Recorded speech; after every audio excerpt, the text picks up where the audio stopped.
किसान भाइयों नमस्कार। स्वागत है आपका हमारे यूट्यूब चैनल स्मार्ट एग्रीकल्चर में।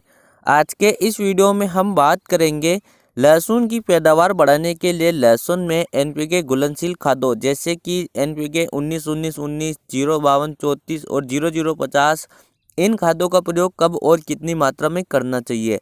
लहसुन को मुख्य रूप से नाइट्रोजन, फास्फोरस और पोटास पोषक तत्वों की आवश्यकता होती है। अगर इन तीनों में से किसी एक पोषक तत्व की कमी पौधे को महसूस होती है तो हमारी पैदावार कम निकलती है। तो किसान भाई इन तीनों पोषक तत्वों की कमी को पूरा करने के लिए बुआई के समय डीएपी प्लस एमओपी खाद डालते हैं या फिर कुछ किसान भाई एनपीके 12-32-16 का प्रयोग भी करते हैं। लेकिन लहसुन को अलग अलग स्टेज पर इन पोषक तत्वों की कमी को अलग से पूरा करने की आवश्यकता होती है। इसके लिए हम एनपीके के जो घुलनशील खाद आते हैं जैसे कि 19-19-19, 0-52-34, 00-50 इनका प्रयोग करते हैं। तो इस वीडियो में हम पूरी डिटेल के साथ बात करेंगे कि इन एनपीके घुलनशील खादों का प्रयोग लहसुन की कौन सी अवस्था में कितनी मात्रा में किस प्रकार से करना चाहिए।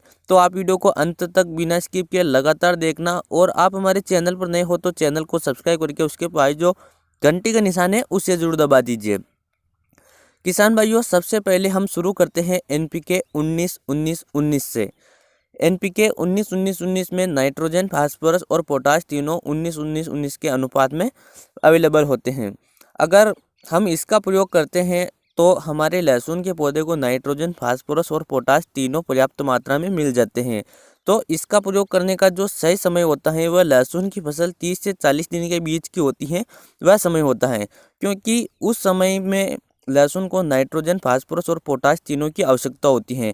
क्योंकि उस टाइम पे लहसुन को जड़ के विकास की भी आवश्यकता होती है, तने के मजबूती की भी आवश्यकता होती है और लहसुन की ग्रोथ की भी आवश्यकता होती है। तो आपको 19-19-19 का प्रयोग लहसुन में 30 से 40 दिन के बीच में करना चाहिए। 1 एकड़ में 1 किलोग्राम।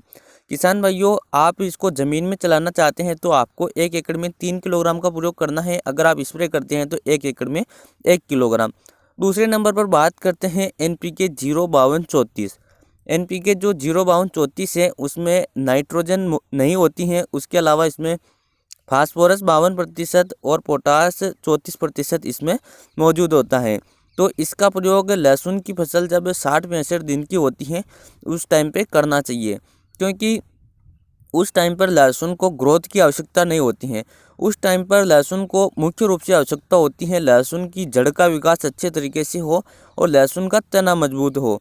तो नाइट्रोजन के अलावा जो दो प्रमुख पोषक तत्व हैं जैसे कि फास्फोरस और पोटास, यह उस समय पर अगर पौधे को मिल जाते हैं तो पौधा अच्छे तरीके से विकसित हो जाता है और कंद का विकास अच्छे तरीके से शुरू हो जाता है।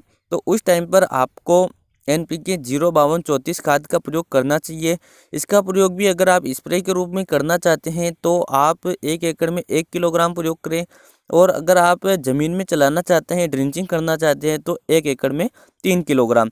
तीसरे नंबर पर बात करते हैं एनपीके 00-50 खाद के बारे में। 00-50 जो खाद होता है उसमें नाइट्रोजन और फास्फोरस दोनों नहीं होती हैं, उसमें सिर्फ पोटास होता है 50%। उसके अलावा उसमें सल्फर भी पाया जाता है।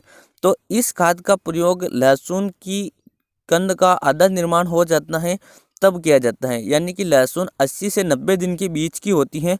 उस समय पर आपको एनपीके 00-50 खाद का प्रयोग करना चाहिए, जिससे लहसुन का कंद बड़ा बनेगा, कंद में चमक पैदा होगी और उसके अलावा लहसुन के कंद में वजन भी बढ़ेगा और आपकी पैदावार भी बढ़ेगी। तो इस प्रकार से आपको लहसुन में एनपीके 19-19-19, 0-52-34 और 00-50 खाद का प्रयोग करना चाहिए। अब कुछ किसानों के सवाल होते हैं कि उन्हें 19-19-19 नहीं मिल रहा है, तो आप 19-19-19 की जगह पर 20-20-20 खाद का प्रयोग भी कर सकते हैं, या फिर एनपीके 12-32-16 को आप रात में पानी में भिगो दीजिए, सुबह तक वह पूरी तरीके से पानी में घुल जाएगा। उसके बाद आप एक 15 लीटर वाले पंप में 200 से 300 ग्राम एनपीके 12-32-16 का घोल मिलाकर उसका स्प्रे करेंगे तो भी आपको बहुत अच्छा रिजल्ट मिलेगा। उसके अलावा आप डीएपी का स्प्रे भी कर सकते हैं।